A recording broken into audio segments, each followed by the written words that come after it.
ছাদ থেকে ফেলে দিচ্ছিল। আমাদের সেই ভাই রাকিব ভাই থেকে কথা শুনবো। রাকিব ভাইকে কথা জন্য অনুরোধ জানাচ্ছি। আসসালামু আলাইকুম সম্মানিত সাংবাদিক বন্ধুগণ, ছাত্র শিবির ঢাকা বিশ্ববিদ্যালয়ের নেতৃবৃন্দ, আপনাদের সবাইকে ধন্যবাদ জানাচ্ছি আমাকে কথা বলার সুযোগ করে দেওয়ার জন্য এবং এই পরিবেশে বসার উপযোগী একটি পরিবেশ যারা তৈরি করেছেন। জুলাই বিপ্লবে আমাদের যারা প্রাণ দিয়েছেন, দীর্ঘ 17 বছরের ফ্যাসিস্টকে যারা তাদের জীবনের বিনিময়ে উৎখাত করে বাংলাদেশ উপহার দিতে পেরেছে, মানুষকে কথা বলার মতো একটা সুন্দর পরিবার দিতে পেরেছে শহীদ এবং জুলাই বিপ্লবে যারা আহত হয়ে বঙ্গুত্ব বরণ করে বিভিন্নভাবে চিকিৎসাধীন আছে, আমি শহীদদের আত্মার মাগফিরাত কামনা করছি এবং যারা নির্যাতিত হয়ে বঙ্গুত্ব বরণ করছেন তাদের দ্রুত সুস্থতা কামনা করছি এবং বাংলাদেশ ইসলামী ছাত্র শিবির ঢাকা বিশ্ববিদ্যালয় শাখাকে অসংখ্য ধন্যবাদ জানাচ্ছি আজকের এই সুন্দর আয়োজন করার জন্য। সম্মানিত উপস্থিতি, আর পরিচয় আপনারা পেয়েছেন, আমি রাকিবুল ইসলাম, ঢাকা বিশ্ববিদ্যালয়ের ৮-৯ শিক্ষাবর্ষে রাষ্ট্রবিজ্ঞান বিভাগের মহসিন হলের আবাসিক শিক্ষার্থী ছিলাম। আমি ঠিক এই মাসে, আজকে ৩ তারিখ, ৭ দিন পরে অর্থাৎ ১০ই ফেব্রুয়ারি আসরের নামাজের পরে আমার হলের রুম নাম্বার ছিল ৫৫৫। হল মসজিদ থেকে নামাজ পড়ে আমি আমার রুমে বসে পড়ালেখা করছিলাম। হঠাৎ করে আমার রুমে দরজা ধাক্কা দিল। আমি দরজা খুলে দেখি আমার ইমিডিয়েট জুনিয়র সুমন, ও আমাকে বলছে আপনাকে ৪৬২ নাম্বার রুমে ডাকছে। ৪৬২ নাম্বার রুমটা ছিল ছাত্রলীগের পরবর্তী কেন্দ্রীয় সহসভাপতি গোলাম রসুল বিপ্লবের। যেহেতু আমার ইমিডিয়েট জুনিয়র ছিল, ওর আচার ব্যবহার এবং শব্দ চয়নের মাধ্যমে আমি বুঝতে পেরেছিলাম সামথিং রং। তখন আমি রেডি হচ্ছিলাম, পূর্ণাঙ্গভাবে রেডি না হওয়ার আগেই ও বলছে দাঁড়াও আমি রেডি হচ্ছি। পরে আমি রেডি হতে না হতেই হলের পরবর্তী কমিটির সেক্রেটারি মেহেদি হাসান, যে পরবর্তী কেন্দ্রীয় কমিটির সহসভাপতি হয়েছিল, মেহেদি হাসান, এরপরে হচ্ছে তুষার, রানা সহ ছাত্রলীগের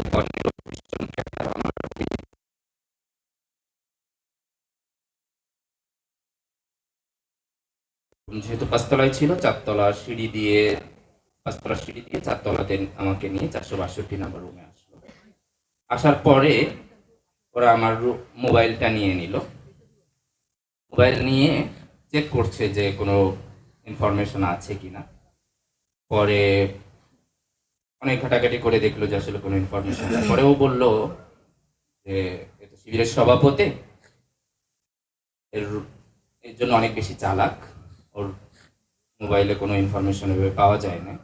তারপরে যেহেতু ওরা ধরে নিয়ে এসছে, আমার উপর নির্মম নির্যাতন শুরু করলো। আমার মাথা থেকে নিয়ে পা পর্যন্ত, মুখ, পিঠ এবং বুকে ক্রিকেট খেলার স্টাম্প, হকি স্টিক, এরপরে ব্যায়াম করার যে কালো বড় লাঠি, চাপাতি, এরপরে অন্যান্য যে সকল সরঞ্জাম আদি হতে পারে নির্যাতন করার, সবকিছু দিয়েই আমার উপর নির্যাতন করা শুরু করলো।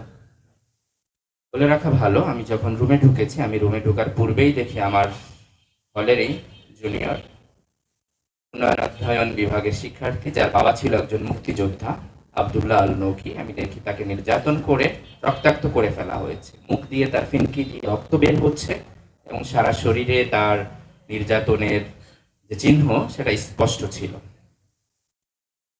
পরবর্তীতে ওরা আমাকে প্রচন্ড পরিমাণে নির্যাতন করা শুরু করছে। এক পর্যায়ে আমার নির্যাতন করতে করতে আমি আর শরীরে নিতে পারছিলাম না।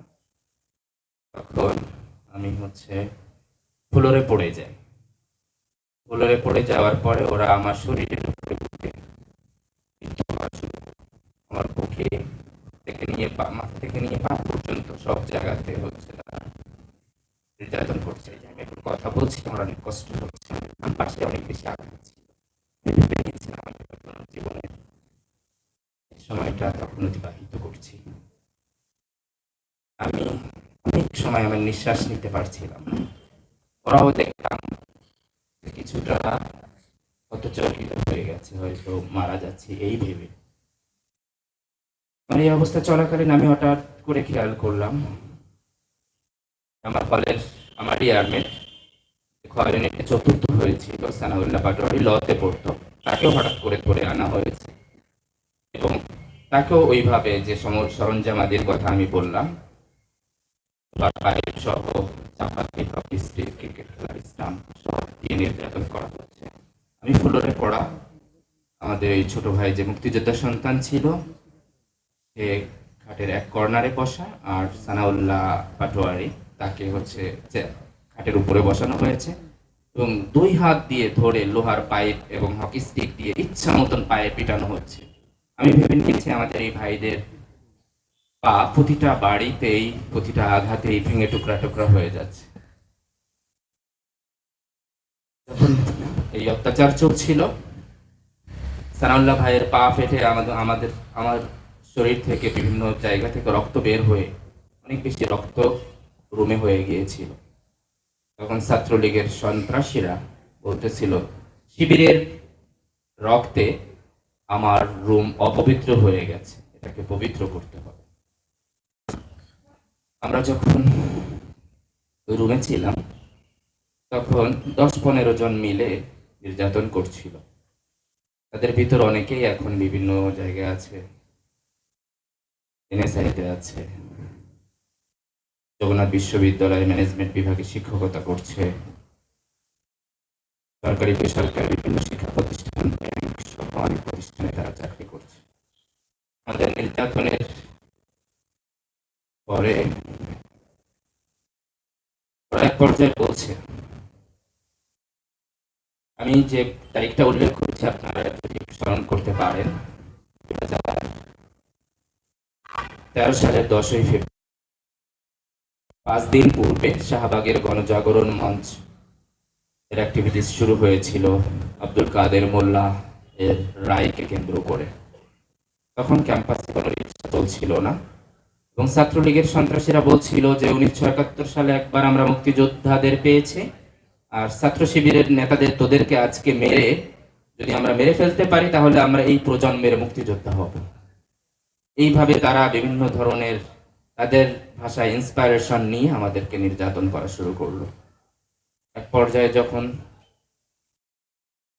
আমি নির্যাতন সহ্য করতে না পেরে আমার দম বের হয়ে যাচ্ছিল, আমি ওদের কাছে পানি চেয়েছিলাম। একটু পরে ওরা পানির বোতলে প্রস্রাব ভরে এনে আমাকে বলছে, তুই যেহেতু শিবির করিস তোর জন্য পানি নাই, প্রসাবই খা। ওরা আমাদের এই ছোট ভাইকে নির্যাতন করে অনেক ছেলেপেলের নাম নিয়েছিল যারা শিবির কেউ পড়তো কেউ পড়তো না, হওয়ার কারণে নির্যাতনের ভয়াবহতা শারীরিকভাবে মানসিকভাবে সহ্য করতে না পেরে অনেকের নাম বলেছি। পরবর্তীতে আমাদের সামনে আর যখন নাম না বলছিল তখন ওকে আরো সাধারণ শিক্ষার্থীদের নাম নেওয়ার জন্য পাশের রুমে নিয়ে যায়, নির্যাতন করা শুরু করল। এর এক পর্যায়ে ওরা নির্যাতন করে আমাদের সানাউল্লাহ ভাই যিনি সেন্সলেস হয়ে গেলেন, ওনার অনেক ব্লিডিং হওয়ার কারণে এবং নির্যাতন সহ্য করতে না পারার কারণে আমার সেন্স কিছুটা কার্যকর ছিল। আমাকে তখন 462 নাম্বার রুম থেকে নিচে ফেলে দিল। আপনারা যারা জানেন সবাই জানার কথা, নিচে মাটি ছিল না, ওখানে মুসলিম হলের কর্মকর্তা কর্মচারীদের রুম এবং গেমস রুম। আমি সেই কনক্রিটের উপরে পড়ি। ফরচুনেটলি আমার মাথাটা না পড়ে আমার 2 পা পড়েছিল, যার ফলে গাড়ি হঠাৎ করে পাংচার হলে যেভাবে ডেবে যায় আমি ওভাবে ডেবে গিয়েছিলাম এবং পরবর্তীতে হামাগুড়ি দিয়ে আমি মুসলিম হল এবং সুচেতন হলের সম্মানিত শিক্ষকদের যে আবাসিক কোয়ার্টার আছে ওই কর্নার দিয়ে হামাগুড়ি দিয়ে একটু সামনে আসলাম, কারণ এর মধ্যে আমার পা ভেঙে গেছে হাঁটুর উপর ভর করে এবং এর উপর ভর করে সামনে এগোলাম। তখন আমি আগেই বলেছি ক্যাম্পাসে কোনো রিক্সা বা যানবাহন ছিল না, যেহেতু গণজাগরণ মঞ্চ ওইখানে অনেক বেশি জনসমাগম হওয়ার কারণে কিছু ছিল না। আমাদেরকে নির্যাতন করতে করতে সন্ধ্যা হওয়ার পর হয়ে গেছে। আমি হঠাৎ করে দেখলাম একজন শিক্ষার্থী সাইকেল নিয়ে, সম্ভবত আমাদের ওই শিক্ষার্থী ভাই টিউশন করে এসেছেন। আমি বলেছি, ভাই আমাকে একটু ক্যাম্পাসের পাশে রেখে আসবেন। তখন স্বভাবতই উনি বললেন না। কারণ না বলার পিছনে কারণটা হচ্ছে আমার শার্ট প্যান্ট সবকিছু ছিঁড়ে গেছে, আমার মাথা থেকে নিয়ে পা পর্যন্ত বিভিন্ন জায়গা থেকে রক্ত বের হচ্ছে এবং আমার পায়ে কোনো স্যান্ডেল নেই। আমাকে দেখে মনে হচ্ছিল চোর। কারণ আমরা বিভিন্ন হলে যখন বিভিন্ন জিনিসপত্র চুরি হয় তখন চোরকে এই লেভেলে মারা হয়। আমার মারের ধরনটা আসলে চোরের চেয়ে অনেক বেশি ছিল। কারণ আমার অপরাধ ছিল আমি ইসলামী ছাত্র শিবির করতাম এবং ছাত্র শিবিরের মহসিন হলের সভাপতি ছিলাম। ওই ভাইটির কোনো দোষ ছিল না, দোষ ছিল আমাদের গেস্টরুম গণরুম নামক এই ভয়াবহ অপসংস্কৃতি। এরপরে হোসেন হলের এবং মহসিন হলের টিচারদের ওই কোয়ার্টারের থেকে সামনে থেকে আমি হামাগুড়ি দিয়ে আস্তে আস্তে সামনে এসে রেজিস্ট্রার ভবনের সামনে যে আমাদের পরিবহন পুলের বাস থাকে ওর তলে হচ্ছে আমি আত্মগোপন করলাম। এর 5 থেকে 7 মিনিট পরে ছাত্রলীগের ক্যাডার মেহেদি, তুষার, বিপ্লব, আহসানা বিপ্রানা, আবু জাহিদ রিপন, জাহিদুল ইসলাম সহ সরকার জহির রায়হান সবগুলো হচ্ছে দ্রুত চলে আসলো এবং আমাকে গাড়ির তল থেকে টেনে বের করে বলল, হাট, এটা আবার হলে চল। তখন আমি বললাম, তোরা তো আমাকে মেরে ফেলে দেওয়ার পরে আমার পা ভেঙে গেছে, আমি আর হাঁটতে পারবো। তখন ওরা আমাকে বললো, তোকে ভাঙা পা নিয়ে তোকে হাঁটতে হবে। এবারে আমার ভাঙা পার উপরে আবারও স্টাম্প, রড এবং অন্যান্য সরঞ্জাম আমাকে দিয়ে আবারও অত্যাচার শুরু করলো। আমার 2 হাত ধরে রেজিস্ট্রার ভবনের সামনে থেকে পিছের রাস্তা দিয়ে টানতে টানতে সামনে নিয়ে আসলো। যেহেতু কোনো রিক্সা ছিল না, অনেক দূর পর্যন্ত নিয়ে গেছে। মহসিন হলের একটু সামনে যাওয়ার পর একটা রিক্সা পেয়েছি। তখন রিক্সা আমরা যেখানে পা রাখছি, পা রাখার যে জায়গাটা ওইখানে আমাকে চাউলের বস্তার মতো যেমন আমরা রাখি ওইভাবে রেখে মহসিন হলে নিল। মহসিন হলে নেওয়ার পরে আমার একজন আবাসিক শিক্ষক উনি বললেন যে এই ছেলেকে তোমরা এত মেরেছো তো মারা যাবে। পরে ছাত্রলীগের সন্ত্রাসীরা ওই শিক্ষককে ধমক দেওয়ার সুরেই বলল, স্যার আপনি চুপ করেন, একে নির্যাতনের কিছু হয় নাই। এই বলে ওরা আমাকে, পা যেহেতু ভেঙে গেছে আমার হাঁটুর নিচেই হচ্ছে মরা লাশকে নেওয়ার জন্য যেমন বাঁশ ব্যবহার করা হয় ওই বাঁশ দিয়ে হাঁটুর এখানে দেওয়া এবং ওই হাত ধরে ওরা আবারও আমাকে হলের 4 তলা নিয়ে যাওয়ার জন্য দিয়েই উপরে যাচ্ছিল এবং ওরা পরামর্শ করলো যে যখন নিয়ে যাবো তখন ওর মাথাটা হচ্ছে বাড়ি দিতে হবে। তখন দেওয়ার চেষ্টা করলো। তখন আমি মাথার পিছনে দিলাম, মাথায় লেগেছিল। পরবর্তীবার এগুলো আমার হাতের উপর দিয়ে লাগার ফলে হাত ছেলে এবং হচ্ছে কেটে যায় এবং রক্তাক্ত হয়। এর উপর 4 তলায় নিয়ে আবার আমাকে ওইভাবে নির্মম নির্যাতন শুরু করে। এখানেই পরে আবারও 4 তলা থেকে নিয়ে যখন তারা শুনলো যে হল গেটে পুলিশকে খবর দেওয়া হয়েছে তখন অথবা হয়তো বলেছে আমার রুমে নিয়ে আসো, তখন হল প্রভোস্টের রুমে আমাকে নিয়ে আসা হয় এবং আমার সাথে নির্যাতিত আমার সেন্সলেস হওয়া সানাউল্লাহ পাটোয়ারি এবং সন্তান আব্দুল্লাহ নকিমকে হল প্রভোস্টের রুমে নিয়ে আসা হয়। হল প্রভোস্টের উপস্থিতিতেই আমাদের উপরে আবারও নির্মম নির্যাতন করা হয়।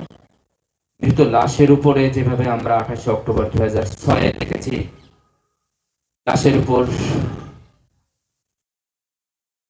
যুদ্ধ করেছে, আমাদের উপরেও তারা এইভাবে লাফিয়ে লাফিয়ে আমাদেরকে আঘাত করেছে এবং বলেছে যে তোরা শিবির করিস, তোদের বেঁচে থাকার কোনো অধিকার নেই, একটু পরেই তোদের গণজাগরণ মঞ্চে নিব, গণজাগরণ মঞ্চে নিলেই তোদেরকে মানুষ পা দিয়ে পিষে এবং পিটিয়ে মেরে ফেলবে, আর তোরা যখন মারা যাবি তখন তোদের মৃত্যুর মধ্য দিয়ে আমরা এই প্রজন্মের মুক্তিযোদ্ধা হিসাবে আবির্ভূত হব। আমরা ধরে নিয়েছিলাম আমাদেরকে গণজাগরণ মঞ্চে নেওয়া হবে, ওদের নির্যাতনের ভয়াবহতা এবং আমাদেরকে সেটা ভাবতে বাধ্য করেছিল। আমাদের নির্যাতন শুরু হয়েছিল আসরের পর থেকে নিয়ে, এসা রক্ত হয়ে গিয়েছিল। তখন আমরা একটা গাড়িতে ওঠানোর জন্য আমাদেরকে নিয়ে আসা হচ্ছিল, আমরা ধরে নিয়েছি আমাদেরকে গণজাগরণ মঞ্চে নেওয়া হচ্ছে। আমি একটু পরে অনুভব করলাম যে না, গণজাগরণ মঞ্চে না, পুলিশের গাড়িতে করে আমাদের ঢাকা মেডিকেলে নেওয়া হয়েছে। ঢাকা মেডিকেলে নেওয়ার পরে বিভিন্ন পরীক্ষা নিরীক্ষা করার পরে দেখা গেল যে আমার ডান পা 6 টুকরা এবং বাম পা 7 টুকরা হয়েছে, এবং মাথায় এবং মুখে বুকে অনেক বেশি আঘাত পেয়েছি, যেটা আমি যে এখন কথা বলছি আমার কথা বলতে কষ্ট হচ্ছে। ওর ফলে আমার ওই সময় এমন এক অবস্থা হয়েছিল, ছাত্র শিবির পরিচয় দিয়ে আমার দায়িত্বশীল ভাইয়েরা যে আমার কাছে যাবেন এমন পরিস্থিতি ছিল না। তখন আমার মা ঢাকাতে ছিলেন, আমার মা এবং আমার ভাই সহ অন্যরা যখন আমার শিক্ষকদের কাছে আসলেন, তখন বিশ্ববিদ্যালয়ের প্রক্টর ছিলেন আমজাদ আলী স্যারের কাছে যখন আসলেন, তখন উনি আমার মা এবং দুলা ভাই এবং বিয়ায়ের সাথে অনেক বাজে ব্যবহার করেন। আমার মা ওনাদের অনুরোধ করে, আমার মায়ের সাথে এত বেশি বাজে ব্যবহার করে যে আমার মা মানসিকভাবে অনেক ভেঙে পড়েন এবং হাওমাও করে কান্না শুরু করেন। আমার দুলা ভাই এবং বিয়ায় যখন কথা বলে তখন বলে বিশ্ববিদ্যালয় ক্যাম্পাসে ছাত্র শিবির করা নিষিদ্ধ, ও কেন ছাত্র শিবির করে? তখন আমার বিয়ায় বলেছিল বিশ্ববিদ্যালয়ের কোনো আইন নাই যেখানে ছাত্র শিবির করা নিষিদ্ধ, এর কথা উল্লেখ আছে। আমার পরিস্থিতি এবং আমার শারীরিক অবনতি দেখে পুলিশরা বলছিল যে এই ছেলেকে যদি মুক্তি দেওয়া না হয় পার্মানেন্টলি পঙ্গু হয়ে যাবে, কিন্তু আমার শিক্ষক আমাকে মুক্তি দিতে অপারগতা প্রকাশ করে। 5 দিন পরে আমাকে থানায় নিয়ে আসা হয় এবং সন্ধ্যা থেকে নিয়ে রাত 12:30 পর্যন্ত নানা নাটকীয়তার পরে বিভিন্নভাবে চেষ্টা তদবির করে আমাকে আমার পরিবারের কাছে দেওয়া হয়, কিন্তু আমার শিক্ষক, পুলিশ আমাকে ছাড়তে চেয়েছে কিন্তু শিক্ষক আমাকে ছাড়েনি। এরপর আমি আমার অনার্স কমপ্লিট হয়ে গিয়েছে, মাস্টার্স আমি করতে পারি না, আমার বন্ধুরা সহযোগিতা করেছিল।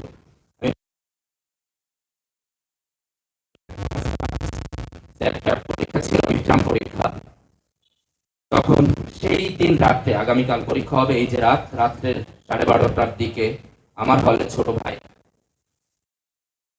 ওয়াইস কুরুনি সহ অনেকে নির্যাতন করা হচ্ছিল। তখন হলের সেক্রেটারি মেহেদী হাসান, যে পরবর্তীতে কেন্দ্রীয় কমিটির সভাপতি হয়েছিল, আমাকে ফোন দিয়ে বলে, রাকিব আগামীকাল তোর পরীক্ষা আছে, আমরা জানি তুই যদি আগামীকাল পরীক্ষা দিতে আসিস, সেই সময় তো তোকে মেরে পঙ্গু করেছে, এবার আসলে আমরা তোকে মেরে তোর মাথাটা রেখে দিব।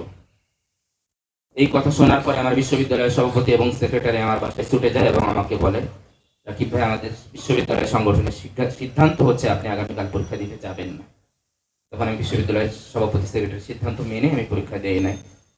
এইভাবেই হচ্ছে আমার মাস্টার্স কোনো ক্লাস না করে, অনেকগুলো পরীক্ষা না দিয়ে আমাকে অতিবাহিত করতে হয়েছে। আমি এবং দেশের বাইরে অনেক চিকিৎসা নিয়েছি, বাট আমি পূর্ণাঙ্গভাবে সুস্থ হতে পারি না। আমি একটু যদি রোদ লাগাই তাহলে আমার মাথায় এবং দাঁতে এত পরিমাণ যন্ত্রণা হয়, একটু টেনশন করলে এত পরিমাণ যে যন্ত্রণা হয়, আমার মাথা কলসিতে করে পানি ফুটালে চূড়ান্ত লেভেলে যেভাবে টকবক করে ফুটে, আমার মাথার ভিতরে এমন করে ফুটে। তখন আমার মনে হয় আমি যদি 2013 সালের 10ই ফেব্রুয়ারিতে বেঁচে না থেকে মারা যেতাম, আমার জন্য অনেক বেশি সহজ হতো। আমি আমার স্ত্রীকে বলি, তুমি একটা হাতুড়ি দিয়ে আমার মাথাটা পিটিয়ে আমাকে শেষ করে দাও, আমি যন্ত্রণা সহ্য করতে পারছি না। আমি এই অবস্থা যখন হয় আমি কোনো কিছু করতে পারি না। আমার প্রচন্ড পরিমাণে বমি হয়, আমার শরীরে কোনো কিছু করার ক্ষমতা থাকে না। আমি কোনো মতে কোনো কিছু খাবার গ্রহণও করতে পারি না। শুধুমাত্র আমি নামাজটা পড়ে ঘুম যাই। ফজরের সময় যখন উঠি তখন মাঝে মধ্যে ভালো হয়, মাঝে মধ্যে ভালো হয় না। আমি আমার দু পায়ের যে অবস্থা খুব ভয় হয় আমার। আমি যখন আমার অফিস শেষ করে বা বিভিন্ন কাজ শেষ করে আমার বাসাতে যাই, আমার দরজা খুলে আমার 5 বছরের ছেলে যখন আমার কোলে উঠতে চায়, আমি তাকে কোলে নেওয়ার মতো সক্ষমতা রাখি না। আমার ছেলেকে আমি বুঝাইতে পারি না যে বাবা তোমার বাবা, তোমার এই অল্প পরিমাণ ওজনের যে ভার এটা নেওয়ার সক্ষমতা হারিয়ে ফেলেছে। আমি যখন আমার ছেলেকে নিয়ে ক্যাম্পাসে ঘুরতে বের হই বা কোথাও ঘুরতে বের হই, অনেক বাবারা তার ছেলেদেরকে নিয়ে মেয়েদেরকে নিয়ে যখন কোলে করে আদর করে,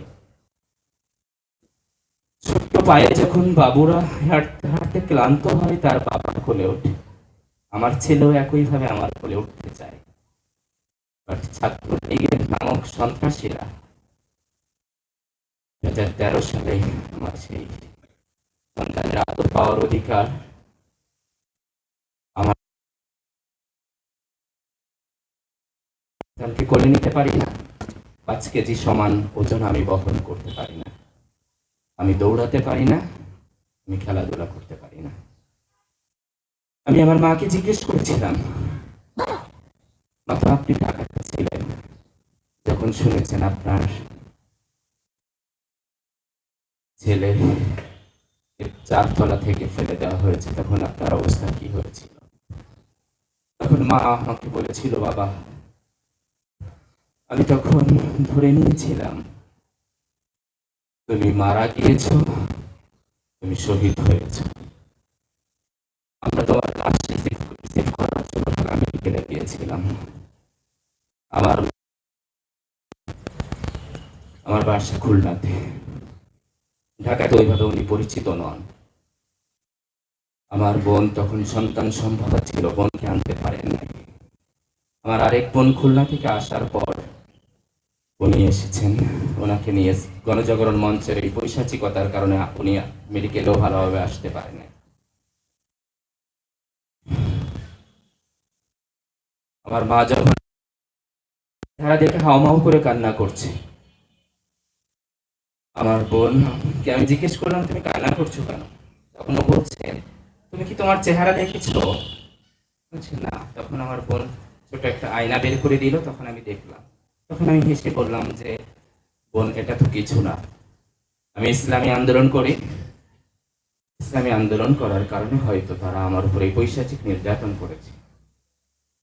আমরা বিশ্বাস করি সূরা বুরুজের ভিতর আছে, ওমা নাকামু মিনহুম ইল্লা ইউমিনু বিল্লাহিল আজিজিল হামিদ।